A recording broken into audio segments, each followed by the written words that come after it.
வணக்கம் தீபிகா. தருமபுரி எஸ்பி அலுவலகத்துல மனு கொடுக்க சென்ற விவசாயி மண்ணெண்ணெய் ஊற்றி தீ வைத்துக் கொண்ட சம்பவம் பெரும் பரபரப்பை ஏற்படுத்தியுள்ளது. தருமபுரி மாவட்டம் நல்லமல்லி அடுத்த கீழ் ராஜாத்தோப்பு பகுதியைச் சேர்ந்த ஜெயராமனுக்கு இரு மனைவிகள் உள்ளனர். இவருக்கு ஏற்கனவே முதல் மனைவி இறந்த நிலையில இரண்டாம் மனைவியுடன் சேர்ந்து வாழ்ந்து வருகிறார்.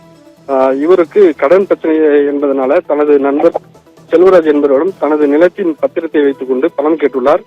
பத்திரத்தை பெற்றுக்கொண்ட நண்பர் செல்வராஜ் 10 லட்சத்திற்கு பத்திரத்தை அடமானம் வைத்து அதில் 3 லட்சம் மட்டும் ஜெயராமனிடம் கொடுத்துவிட்டு மீதி 7 லட்சத்தை கொடுக்காமல் ஏமாற்றி வந்துள்ளார்.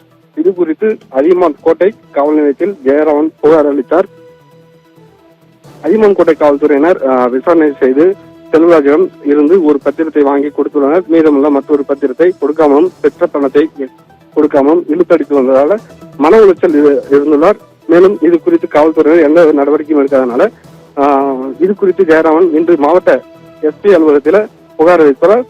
இன்று திடீரென தீ வைத்துக் கொண்டார். இதனை சிறிது எதிர்பார்க்காமல் காவல்துறையினர் தீ அணைத்தனர். பின்பு அவரை மீட்டு ஆம்புலன்ஸ் மூலம் தருமபுரி அரசு மருத்துவமனையில் தற்போது சிகிச்சை பெற்று வருகிறார். விவரங்களுக்கு நன்றி சீனிவாசன்.